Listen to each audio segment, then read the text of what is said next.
Bueno, vamos a estudiar Romanos capítulo 9, versículo 1.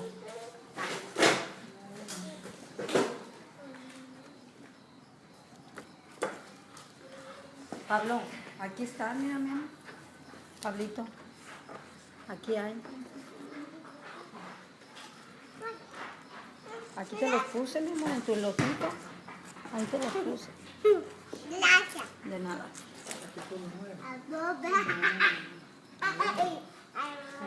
Este capítulo es uno de los más complicados de asimilar al inconverso.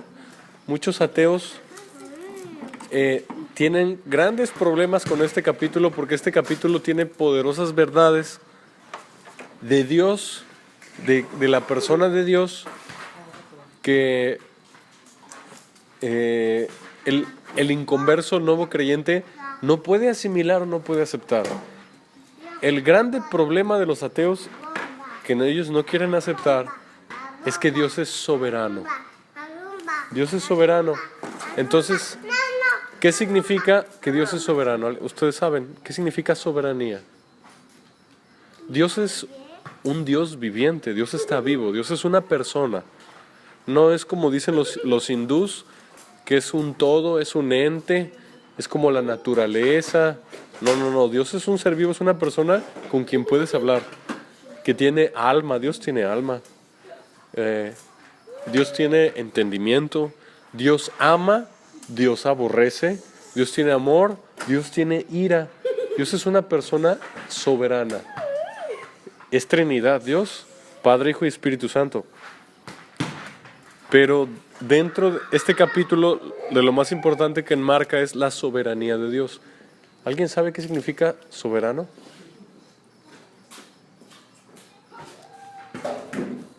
¿No? Soberano significa que hace lo que quiere, cuando Él quiere y como Él quiere. México es un país soberano. ¿Qué significa?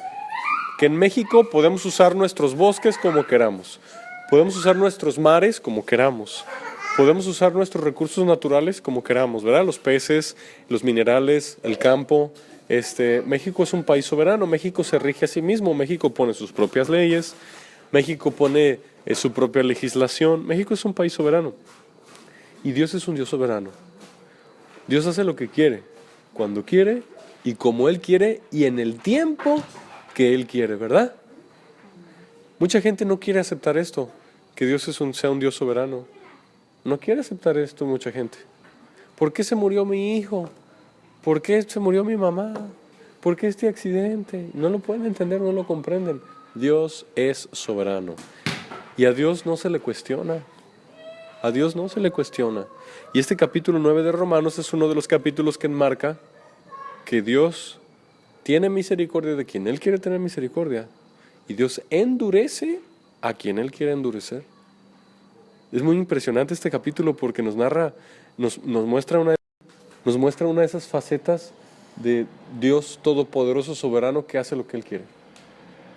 Pero tenemos la garantía de que nuestro Dios es santo, es justo y es bueno. Entonces estamos seguros en sus manos.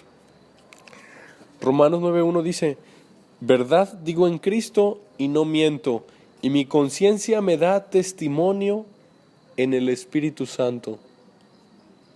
¿Qué está diciendo ahí el apóstol Pablo? Que lo que está a punto de decir es porque el Espíritu Santo se lo mostró y está hablando la verdad. Si se fijan, el Espíritu Santo habla a la conciencia, por eso tenemos que hacerle caso a nuestra conciencia, porque el Espíritu Santo nos habla a nuestra conciencia. Y dice que tengo gran tristeza y continuo dolor en mi corazón, porque deseara yo mismo ser anatema, separado de Cristo por amor de mis hermanos, los que son mis parientes según la carne. El apóstol Pablo se está hablando del pueblo de Israel, de los judíos, que el apóstol Pablo dice que siente gran dolor por sus hermanos, porque no creen en Jesús. No quisieron aceptar al Mesías, no lo quisieron aceptar, y son sus parientes. Y el apóstol Pablo dice, si se pudiera yo irme al infierno para que ellos no se fueran al infierno, lo haría, dice el apóstol Pablo. Si tan solo pudiera entregarme yo en lugar de ellos, lo haría. Si pudiera yo hacer que se convirtieran a la fuerza a Cristo, yo los pudiera convertir a ellos. que ellos no quieren creer, pero si yo los pudiera convertir de alguna forma, incluso entregando mi vida, lo haría. Eso dice el apóstol Pablo, que son israelitas. El pueblo de Israel, la mayoría no cree en Jesús. Hay muchos judíos que sí creen en Jesús. En Israel se cree que hay un poco más de 30,000 judíos en Israel que creen en Jesús como Salvador. Pero la mayoría del pueblo de Israel no cree en Jesús. Creen que sí existió, pero no lo consideran como el Mesías de Israel. Entonces dice que son israelitas, de los cuales son la adopción, la gloria, el pacto, la promulgación de la ley, el culto y las promesas, de quienes son los patriarcas, de los cuales según la carne vino Cristo, el cual es Dios sobre todas las cosas. La Biblia dice que Jesús es Dios, y ese versículo subráyalo. Dice que del pueblo de Israel, de los judíos, de ellos vino Jesús, que es Dios sobre todas las cosas. Ahí lo dice, la deidad de Cristo. Entonces, aquí es a lo que vamos, que el apóstol Pablo dice, los judíos, de ellos vino el sacerdocio, de ellos vino las promesas, Dios le dio los 10 mandamientos al pueblo de Israel, Dios les dio la Biblia al pueblo de Israel, Dios les dio todo lo concerniente a la palabra de Dios al pueblo de Israel, los pactos, los profetas, la promesa del Mesías es para el pueblo de Israel. Tenían todo para ser salvos, tenían todo para llegar al cielo y no llegaron al cielo. Este capítulo nos enseña que tenían todo para llegar al cielo y no llegaron al cielo por 2 cosas. Tenían todo, Dios los eligió, Dios se les apareció en el monte con llama de fuego, les dio la ley, pero por 2 cosas no entraron al cielo, la mayoría. Por no recibir al Mesías y por que vemos que quisieron ser justificados por obras y no por fe. Como el católico que cree que por hacer cosas buenas y cumplir los sacramentos entra al cielo, no es así. Somos justificados por la fe de Cristo. Entonces aquí dice la palabra de Dios, verso 6, no que la palabra de Dios haya fallado, la palabra de Dios no falló, porque no todos los que descienden de Israel son israelitas. Aquí está la clave. No por ser hijo de Abraham de la carne, significa que eres hijo de Abraham espiritual. Jesús lo enseñó. Jesús dijo, sé que ustedes son hijos de Abraham, pero procuran matarme. Si Abraham fuera su padre, ustedes harían las obras de Abraham. Entonces Jesús enseña que no por ser hijo de Abraham de la carne, significa que eres hijo de la promesa. A lo que voy es a esto, la Biblia deja muy en claro que la salvación no es porque tu mamá te metió en una religión, porque tu papá te metió en una religión. La salvación no es porque naciste en una familia cristiana. La salvación es individual y es por ser como Isaac, de la promesa. Ahorita lo vamos a entender un poco más. Dice aquí la palabra, verso 7, ni por ser descendientes de Abraham son todos hijos, sino en Isaac te será llamada descendencia. ¿Por qué en Isaac? Porque Sara ya estaba ancianita, tenía casi 100 años. Y Dios le dijo a Abraham y a Sara, por este tiempo, el año que entra, tú ya vas a tener un hijo. Y ese fue Isaac, el de la promesa. Fue un hijo milagroso, fue un hijo sobrenatural, fue un hijo contra naturaleza. Sara estaba demasiado viejita. En Isaac te será llamada descendencia. Y así compara a los que son realmente hijos de Dios. No eres hijo de Dios porque tengas parentesco religioso. No eres hijo de Dios porque seas hijo de Abraham de la carne. Eres hijo de Dios porque eres hijo de la promesa. ¿Cuál promesa? Que creemos en ese hijo de Abraham que Dios le prometió a Abraham, en quien serían benditas todas las naciones de la tierra. Somos de la familia de Dios, no porque hayamos hecho cosas buenas o porque vengamos de una familia privilegiada. Somos de la familia de Dios porque fuimos salvados por gracia, no lo merecíamos. Solamente por la fe de Cristo, por la misericordia y la gracia de Dios. Somos hijos de la promesa. Sara tuvo un bebé por un regalo de Dios. Sara tuvo a Isaac en su vejez como un milagro de Dios. Fue un milagro. Así es un milagro que un borracho se arrepienta, cree en Cristo y Dios los perdona y se salve. Es un milagro. Eso narra esto, que ese es el método de Dios. Entonces dice el verso 8, esto es, no los que son hijos según la carne son los hijos de Dios, sino que los que son hijos según la promesa son contados como descendientes. Jesucristo enseñó que para ser hijo de Abraham no tienes que ser judío de su descendencia. Para ser hijo de Abraham tienes que hacer las obras de Abraham. ¿Cuál es la obra de Abraham? La fe. La Biblia dice que su fe le fue contada por justicia. ¿Cuál fe? Que Dios le dijo, así será como tu descendencia como las estrellas del firmamento. Y Abraham ya casi se moría, estaba ancianito, ya estaba casi como muerto. Y dice la Biblia que Abraham creyó. Y Dios le dijo, sacrifica a tu hijo Isaac. Y Abraham agarró a su hijo y lo fue a sacrificar. Y justo cuando lo iba a matar, Dios le dijo, detente. Fue justificado por la fe. Entonces, ¿cuál es la mayor obra de Abraham? Es la fe. Aparte que era un hombre justo, recto, íntegro. Entonces, eso dice la Biblia. Porque la palabra de la promesa es esta. Por este tiempo vendré y Sara tendrá un hijo. Por ese tiempo vendré y Sara tendrá un hijo. Al año que entra, vas a estar abrazando un hijo. Una ancianita, casi 100 años. Pero creyó. Entonces, a nosotros se nos justifica gratuitamente por lo mismo.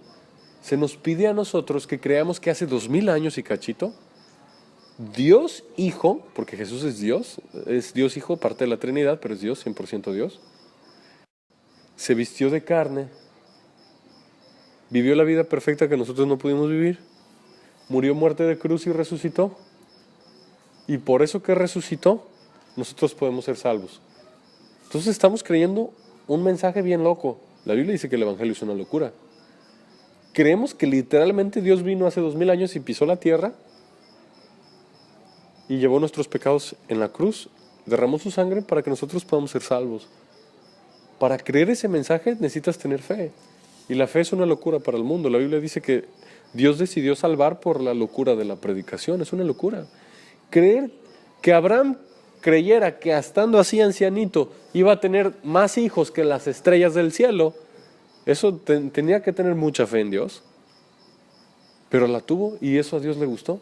Entonces en este capítulo Dios enseña que así justifica a Dios por la fe en el Evangelio, en su Hijo Jesucristo. Qué interesante, ¿verdad?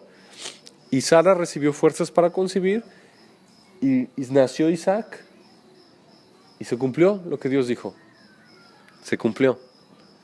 Dice, y no solo esto, sino también cuando Rebeca concibió de Isaac nuestro padre, pues no habían aún nacido ni habían hecho ni aún ni bien ni mal, para que el propósito de Dios conforme a la elección permaneciese, no por las obras, sino por el que llama, se le dijo, el mayor servirá al menor. Ahora vamos a entrar en el tema de la soberanía de Dios.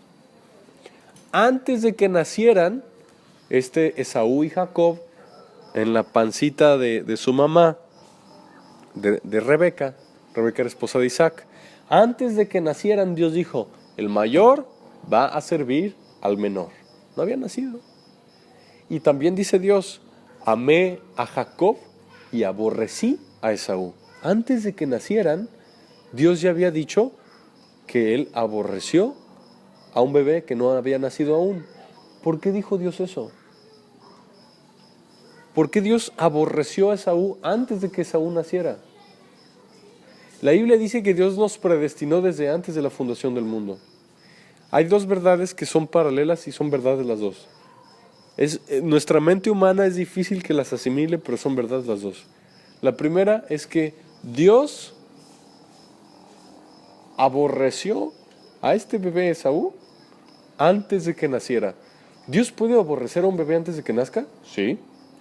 ¿Cómo es eso si Dios ama a todos? Porque Dios sabe lo que va a pasar. Dios sabe quién va a ser ese bebé. Y aborreció a Esaú. Y amé a Jacob, porque Jacob era el de fe. Esaú no era de fe. Esaú se guiaba solo por lo que veía. El que era de fe era Jacob. Entonces, ahí vemos la importancia de confiar en un Dios soberano que sabe lo que va a pasar en el futuro, que conoce lo que nosotros no vemos y no sabemos aún. Ahora, otra cosa, la Biblia dice que Dios aborreció a Esaú. ¿Dios pudo aborrecerlo porque Él quiere aborrecerlo? Sí, sí puede. Es un Dios vivo. ¿Dios tiene enemigos? Sí, sí tiene enemigos Dios. La Biblia lo enseña. Dios tiene enemigos. ¿No ama a todos? No. El Salmo 7 dice que Dios aborrece al impío, pero ama al justo. Les voy a mostrar un versículo que dice que Dios no es como dice toda la gente que Dios ama a todos, no. La Biblia dice que Dios aborrece también, así como en este caso. El Salmo 7, podemos ir al Salmo 7.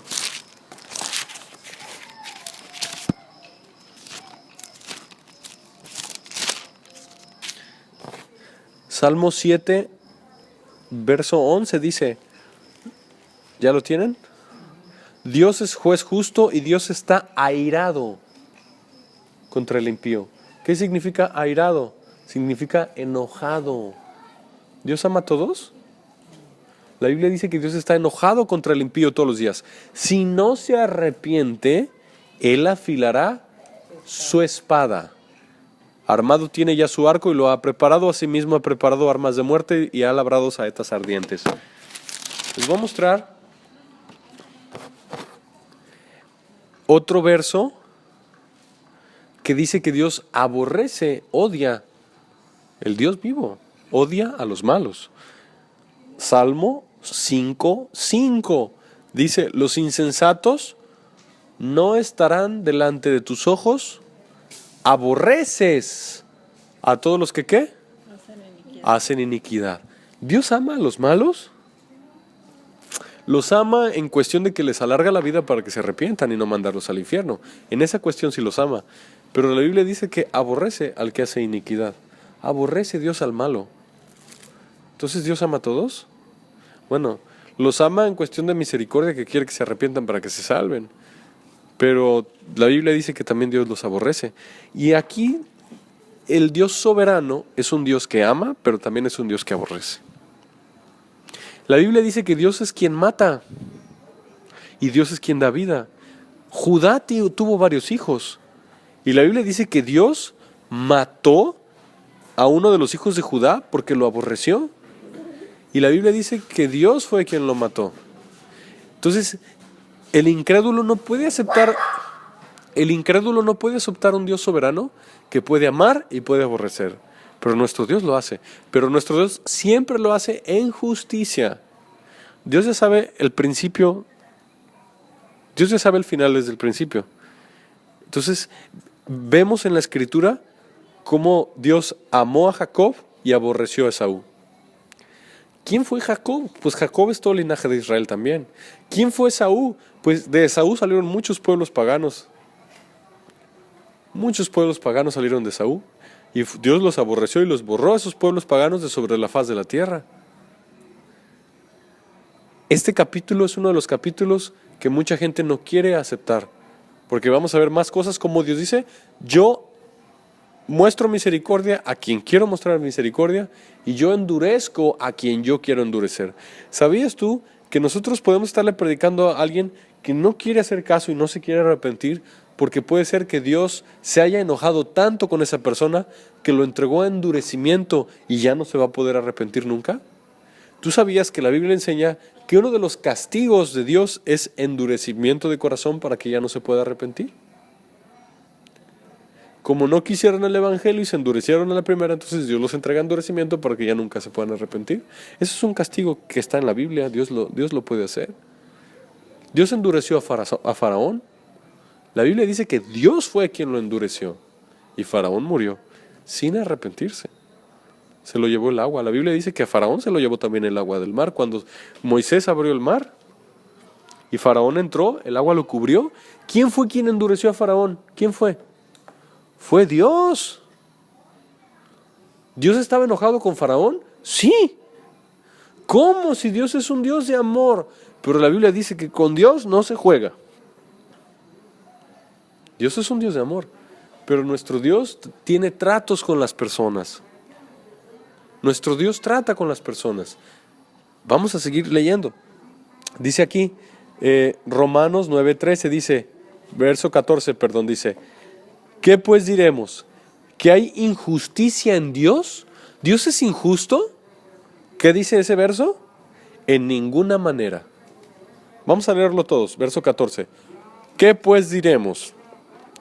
¿Que hay injusticia en Dios? En ninguna manera. Entonces, nos queda bien claro, aquí en la Escritura nos queda bien claro, que todo lo que Dios haga siempre va a ser justo. Dios nunca va a hacer nada injusto. Jamás va a hacer Dios nada injusto. Siempre lo que Dios haga va a ser justo. Por ejemplo, hace unos días explotó una explosión muy grande en un mercado de fuegos pirotécnicos allá por el DF, por el Distrito Federal, en México. Explotó un tianguis de 300 puestos donde vendían bengalas, de esas cosas que disparan al cielo y salen las chispas. Explotó y murió mucha gente. 35 personas murieron y con 70 heridos. Muchos podrán decir, ¿y dónde estaba Dios si niños fueron quemados? Hubo niños que se murieron, bebés que murieron en ese tianguis. ¿Dónde estaba Dios? Porque Dios controla todo, ¿no? Dios controla el viento, el mar, las olas, todo lo controla Dios.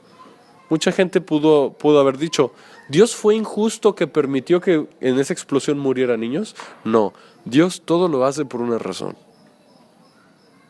Y nosotros descansamos en la soberanía de Dios, que Él siempre es justo, siempre es bueno, Él sabe por qué pasan las cosas, aunque yo no las entiendo, después Dios me va a mostrar por qué. Pero Dios siempre es justo. Y el ateo, el incrédulo, no puede entenderlo. El incrédulo no lo puede meter en su mente. ¿Cómo una bebé de 2 meses murió en esa explosión? ¿Dónde estaba Dios? Pero la Biblia dice, Dios no es injusto. Dios sabe lo que hace. ¿Se acuerdan cuando David pecó? Que adulteró con Betsabé y fue y mató a Urías, su esposo. ¿Se acuerdan? ¿Qué fue lo que le pasó al hijo de esa relación ilícita de David con Betsabé? ¿Qué le pasó a ese bebé? ¿Se murió? ¿Dios mató a ese bebé? David quiso ayunar y se postró y sus siervos le decían, ya coma rey David, por favor levántese. Y David no quiso. El bebé se murió. ¿Quién mató a ese bebé? Dios. ¿Por qué si Dios es bueno y Dios ama a todos? ¿Por qué? Porque Dios tiene trato con las personas. Ese bebé se fue al cielo. Pero aquí lo que peligraba era el alma de David. Y a veces Dios permite que un bebé que es salvo se vaya al cielo a través de un accidente para tratar con el corazón de las personas que no son salvas. Ese bebé que murió fue salvo, se fue al cielo. Pero David, si no se arrepentía, se iba a ir al infierno. Y Dios a veces permite ese tipo de tratos. Que ese bebé murió, pero para que otras personas entiendan, se arrepientan y se salven. Dios permite cosas. Dios permite cosas. En su infinito amor, en su infinita sabiduría, infinita misericordia, pues Dios sabía que era probablemente esa persona, ese bebé tenía que entregar su vida para que el rey David no terminara en el infierno. Y Dios tiene planes y cosas inescrutables y maravillosas que nosotros no entendemos. Dios hace maravillas sorprendentes, cosas que nosotros no entendemos. Entonces solo pensamos, ¿por qué se murió? ¿Por qué choqué? ¿Por qué me quedé sin dinero? ¿Por qué perdí un riñón? Yo no entiendo lo que me pasó. Yo luché como 10 años por ese riñón. 10 años luché. Miren, yo oré, lloré, ayuné y clamé a Dios con gritos. Yo pudiera pensar, bueno, si yo busqué tanto a Dios por 10 años, ¿por qué perdí mi riñón? Pero ¿saben una cosa? Yo sé que en la soberanía de Dios lo que me pasó fue en su amor. No lo entiendo.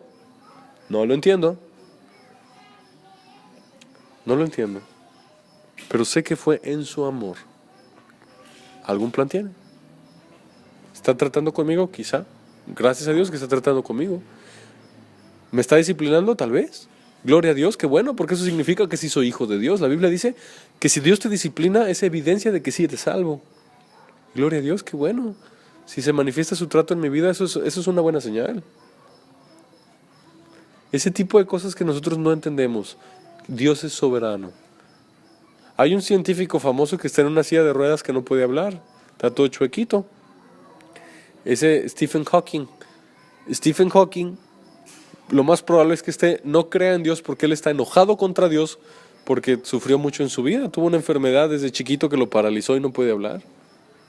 Y lo tiene todo chuequito, encorvado. Pero nosotros debemos siempre darle gloria a Dios, pase lo que pase. Pase lo que pase. Como Job, desnudo vine, desnudo salí del vientre de mi madre y desnudo me voy. Bendito sea el nombre del Señor. Se murieron sus 10 hijos. Perdió todo en un día. Y se llenó de una enfermedad que le producía úlceras de la planta del pie a la maceta en la cabeza. Úlcera maligna. Y luego todavía venía su esposa y le decía, pues ¿qué esperas? Maldice a Dios y muérete. Job le dijo, hablas como una mujer insensata. ¿Recibimos de Dios los bienes y no hemos de recibir los males? La Biblia dice que a través de mucho sufrimiento entremos al reino de Dios. Dios no promete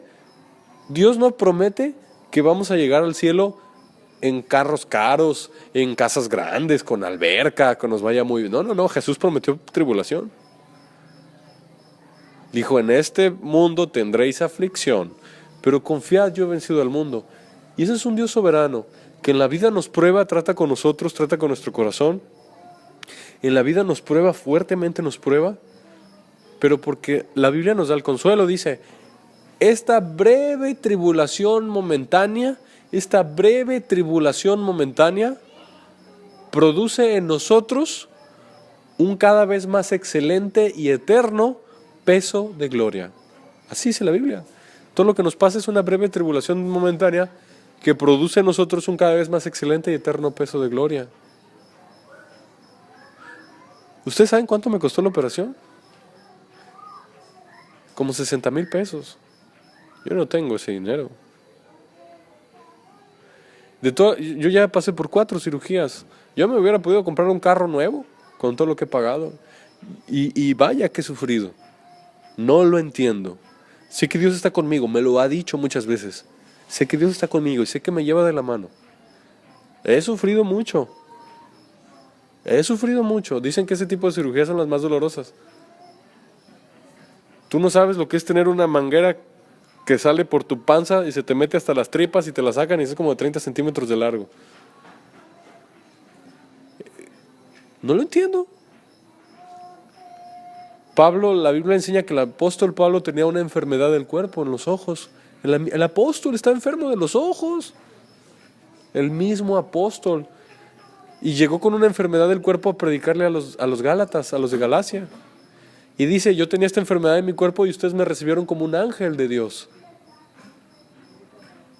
Tenía esta prueba en mi cuerpo y me recibieron. El Timoteo, el de la Biblia, se enfermaba, tenía enfermedades del estómago. Y Pablo no le dijo, voy a orar por ti para que te sane Dios. No, tenía una enfermedad del estómago. El apóstol Pablo dice, tus frecuentes enfermedades. Varios siervos de Cristo en el Nuevo Testamento estaban enfermos. Varios. Y entonces, ¿a qué es a lo que vamos? Que Dios es soberano. Él sabe lo que hace. ¿Sabe por qué me tocó este papá, esta mamá, este abuelito? ¿Sabe por qué tuve este hijo? Mucha gente que tiene un hijo con síndrome de Down no sabe por qué. Muchas cosas son por desobediencia, sí, pero no todas. Entonces, este capítulo habla de la soberanía de Dios. Tenemos que confiar en su amor. Tenemos que saber que Él tiene el control. Tenemos que saber que somos hijos de Dios y que está tratando con nosotros y que no entendemos ahorita, pero en el cielo o más adelante nos los va a mostrar. Se trata de un reino eterno. Qué precioso, ¿verdad? Qué precioso. Entonces, el incrédulo no lo entiende y dice Dios no existe. El creyente dice, qué hermoso que el Señor ve cosas que yo no veo y está tratando conmigo y yo confío en su amor. ¿Confío en su amor? Es que en mi niñez me pasó esto y me pasó lo otro y sufrí tanto. ¿Confía en su amor?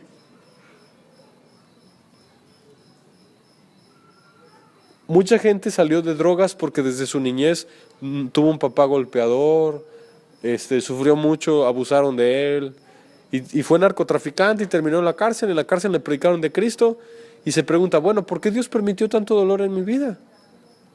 Bueno, tú no podrías ser predicador de drogadictos si tú no hubieras pasado por eso. No saberías cómo es eso. Dios a veces permite cosas. Dios permite cosas. Qué bonito, ¿verdad? Verso 15. Pues a Moisés dice, tendré misericordia del que yo tenga misericordia y me compadeceré del que yo me compadezca. Entonces tú y yo estamos aquí porque tú elegiste seguir a Cristo, sí, fue tu voluntad, pero también fue porque Dios tuvo misericordia y te abrió los ojos. ¿Dios te obligó a seguir a Jesús? No. Entonces, ¿cómo está eso? ¿Cómo está que yo elegí a Cristo, pero también Dios me abrió los ojos? Las dos son verdad. Tú voluntariamente decides seguir a Cristo, pero también fue porque Dios tuvo misericordia de ti, fue gracia. Entonces si Dios elige a los que se salvan, ¿Dios también elige a los que se van al infierno? No. Nuestra mente no lo puede entender. Es ese concepto de los que se salvan y los que se pierden, nuestra mente no lo puede entender.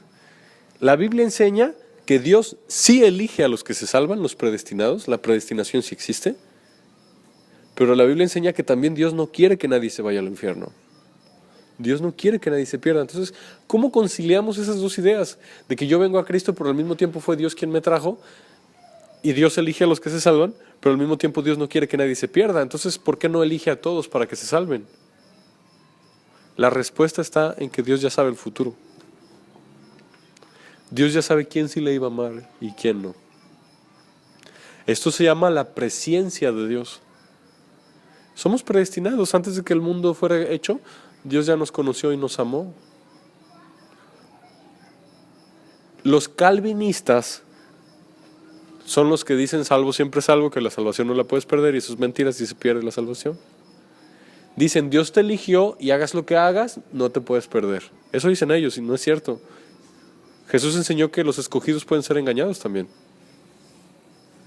Dijo Jesús, si aún a los escogidos pudieran ser engañados, mostrando que es muy difícil, pero sí se puede. Entonces, vemos cómo Dios, los calvinistas dicen, bueno, entonces, si Dios ya eligió a los que se salvan, los predestinó, entonces también Dios eligió a los que se van al infierno. Y hagan lo que hagan, ellos se van a ir al infierno, porque Dios los eligió para el infierno. Eso es mentira. Dios sí eligió a su pueblo para salvación, pero Dios no eligió a nadie para el infierno. ¿Cómo es eso? Bueno, la mente de Dios, Él sabe por qué. Nosotros no lo sabemos explicar por qué. Dios sí sabe. Entonces yo no le voy a ir a predicar al vecino porque Dios lo eligió para irse al infierno. No. Tú no sabes si ese se salva hasta el final. Tú no sabes quién sí es predestinado y quién no. Tú no sabes, ni yo sé. Nuestra obligación es levantarnos y ir a predicar el evangelio a toda criatura. Esa es nuestra obligación. Tú y yo no sabemos quién sí es de los escogidos y quién no es. No sabemos. Tenemos que ir a predicar el evangelio. Esto es un misterio de Dios. Es un secreto que es solo de Dios. Él sabe lo que hace. ¿Por qué a alguien sí se le aparece en un sueño Dios y le muestra que se tiene que arrepentir en sueños, y a otro nunca se le apareció en sueños Dios? ¿Por qué a este sí lo salvó del accidente y le mostró su gloria, y el otro no lo salvó del accidente y se murió? Dios sabe lo que hace. Qué interesante, ¿verdad? Verso 16. Léanlo conmigo. Así que no depende del que quiere, ni del que corre, sino del que Dios, ¿qué? Tiene misericordia. Estoy atrás del vecino y no se quiere convertir, y no se quiere convertir, y no se quiere convertir a Cristo. Pues no depende del que quiere ni del que corre, sino del que Dios tiene misericordia. Miren, yo les estoy predicando aquí porque a mí Jesús me habló. Yo oí su voz. A mí Jesús me habló. Yo por eso estoy aquí. Yo hace 10 años yo no conocía a Navajoa. Yo no sabía ni que existía Navajoa. Yo estoy aquí por una revelación de Jesucristo. Yo era un rebelde incrédulo. Y Jesús tuvo misericordia de mí y me habló. Por eso les estoy predicando. Porque un Jesús vivo, real, vino a mi vida, me tocó y me sanó.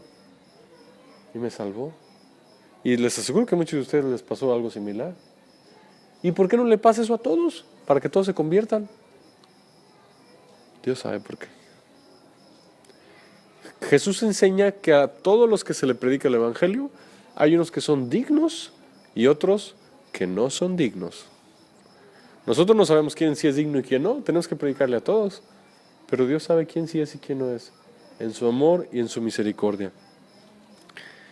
Dice, verso 17, porque la Escritura dice a Faraón, para esto mismo te he levantado, para mostrar en ti mi poder y para que mi nombre sea anunciado por toda la tierra. De manera que de quien quiere tiene misericordia y al que quiere endurecer, endurece. ¿Quién es el que endurece? Dios. Y si alguien se endurece y no se arrepiente, ¿qué le va a pasar? Se va al infierno. ¿Quién lo endureció? Dios. Y por más que tú y yo lo machaquemos y ándale, arrepiéntete, no se va a arrepentir. ¿Quién lo endureció? Dios. ¿Por qué lo endureció Dios? Si Dios es bueno, ¿por qué? Porque Dios conoce los corazones. Algo hubo, que nosotros no sabemos, algo hubo. El endurecimiento es un castigo de Dios. Los Salmos dice, entrégalos al endurecimiento. Eso dice los Salmos, entrégalos al endurecimiento. Dios nos libre de eso, ¿verdad? Por eso no debemos jugar con la gracia.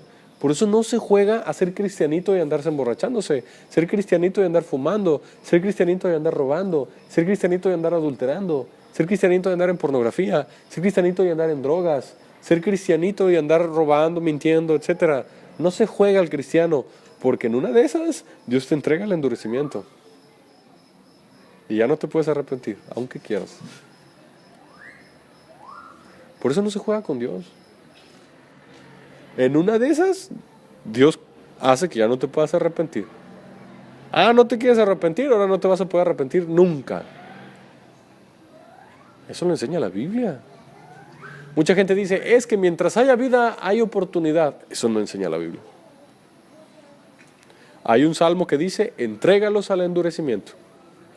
Entonces, el Evangelio se tiene que recibir rápido. En cuanto lo escuchas, Dios quiere que te arrepientas y que creas en Jesucristo y obedezcas su palabra. Tienes que obedecer rápido, porque si tú lo rechazas, como ya lo vimos el domingo, la parábola del sembrador, si tú eres como el camino que no le pones importancia o no crees, o después me arrepiento, después busco a Dios, un juicio de Dios es que venga endurecimiento y el corazón se pone de piedra. Qué impresionante, ¿verdad? Nuestro Dios es un Dios vivo que quiere que le escuchemos y le hagamos caso rápido. Nuestro Dios es un Dios vivo que nos ama y quiere tener comunión con nosotros, pero quiere que respondamos rápido. Los apóstoles, cuando Jesús fue por ellos, a la primera le hicieron caso, así. Fue con Leví, el cobrador de impuestos. Leví, sígueme. Se puso de pie, dejó todo y le siguió. A Pedro, vengan, síganme, los voy a hacer pescadores de hombres. Dice que dejaron todo al instante y le siguieron. A veces Dios no va a hacer una segunda llamada. Muchas veces en su misericordia sí lo hace. Un llamamiento, otro, 3, 4 en su misericordia, pero a veces solamente es una vez. Hay gente que se le predicó el Evangelio y lo rechazó y nunca más volverán a escuchar el Evangelio. Esa fue su oportunidad.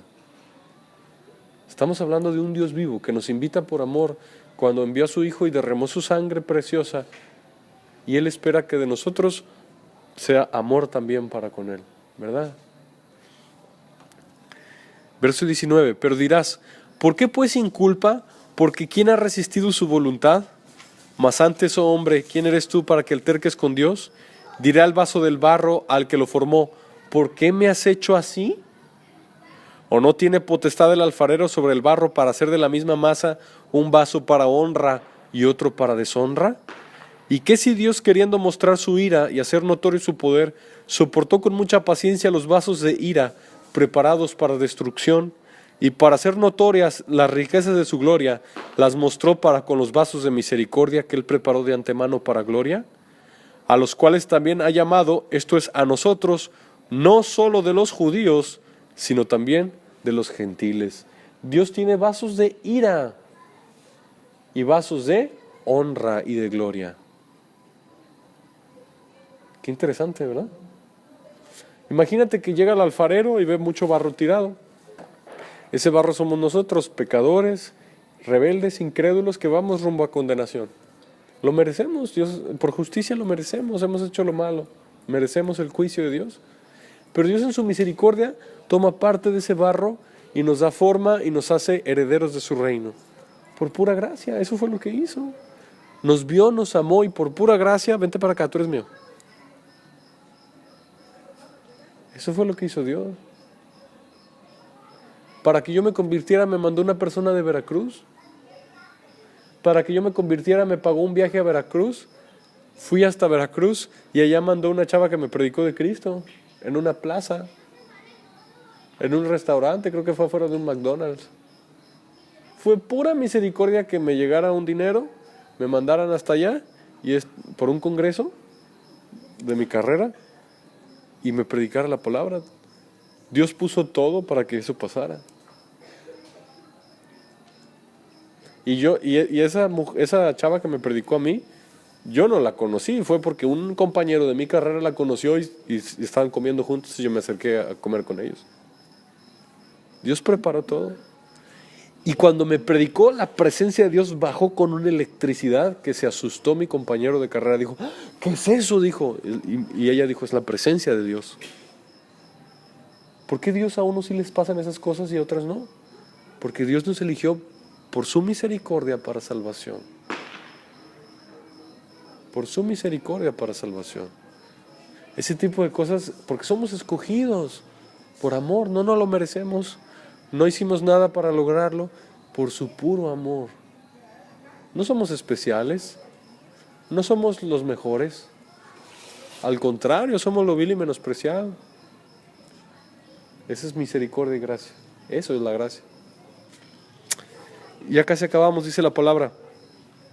Verso 25. Como también en Oseas dice, llamaré pueblo mío al que no era mi pueblo, y a la no amada, amada. Fíjense, llamaré pueblo mío al que ¿qué? Al que no era mi pueblo, y a la no amada, amada. En el lugar donde se les dijo, vosotros no sois pueblo mío, allí serán llamados hijos del Dios viviente. También Isaías clama tocante a Israel. Si fuera el número de los hijos de Israel como la arena del mar, tan solo el remanente será salvo. ¿Qué significa? ¿Se acuerdan que en el inicio de este capítulo estamos hablando de Israel?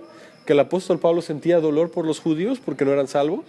Pues está mostrando cómo como los judíos no quisieron recibir al Mesías, pues entonces Dios va a los otros países y nos salva a nosotros, en lugar de los judíos.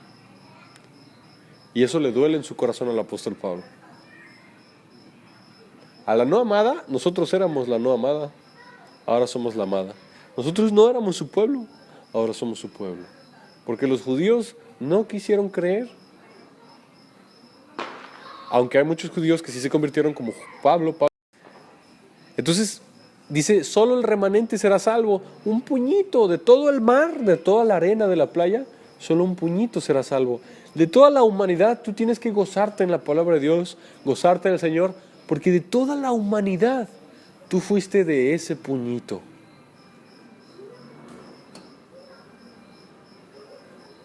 ¿Por qué yo? Por su misericordia. ¿Cómo sé yo que soy de ese puñito? Porque Jesús está vivo y te habla. Él fue quien te lo mostró. Precioso es Dios, asombroso, maravilloso, gloria al Señor. Y dice aquí la palabra, porque el Señor ejecutará sentencias sobre la tierra en justicia y con prontitud. Como antes Isaías dijo, si el Señor de los ejércitos no nos hubiera dejado descendencia, como Sodoma habríamos venido a ser y como Gomorra seríamos semejantes. Ya vamos a acabar, verso 30. ¿Qué pues diremos? Que los gentiles que no iban tras la justicia han alcanzado la justicia, es decir, la justicia que es por fe, mas Israel, que iba tras una ley de justicia, no la alcanzó. ¿Por qué? Porque iban tras ella no por fe, sino como por obras de la ley. Pues tropezaron con la piedra de tropiezo. Como está escrito, he aquí pongo en Sión piedra de tropiezo y roca de caída, y el que creyere en él no será avergonzado. El que cree en Cristo no será avergonzado, y todo aquel que no crea está tropezando con la roca de tropiezo que Dios puso. Esa es la soberanía de Dios y su misericordia, la predestinación. Dios lo planeó, Dios lo pensó y por eso tú estás aquí escuchando su palabra. No estamos hablando que este edificio, esta iglesia sea un lugar privilegiado de todo el mundo, no. Estamos hablando que tú como persona fuiste escogido por Dios y desde antes de que tú nacieras, Dios ya te pensó a ti y te amó. Bebecito que viene en camino es amado desde antes de que exista el cielo y la tierra. En la mente de Dios ya existía y lo amó y tiene un plan. Así con cada uno de nosotros. Eso es precioso, eso es maravilloso, eso es algo glorioso y eso es gracia. Y nos viene a la mente, ¿por qué yo? Ese es el amor de Jesús, que murió por nosotros, derramó su sangre y resucitó. ¿No lo podemos explicar? Entonces, su amor tan maravilloso, el rey David se hace la pregunta, ¿cómo pagaré tan grande bondad que hiciste para conmigo? Y Dios le contesta, solamente bebiendo de la copa de la salvación. Gózate en mi salvación. Dame gracias. Dios espera que nos gocemos en su misericordia. Pero el pueblo de Israel, un día Dios le va a abrir los ojos, y ya que entre la plenitud de los gentiles que somos nosotros, Dios le va a abrir los ojos a los judíos y mirarán a aquel que traspasaron y llorarán y se lamentarán y llorarán como se llora como por un hijo unigénito. Y le preguntarán al Mesías, ¿qué son esos hoyos que tienes en las manos y en los pies? ¿Qué son esos hoyos? Y el Mesías les contestará, estos son los hoyos con los que fui herido en casa de mis amigos.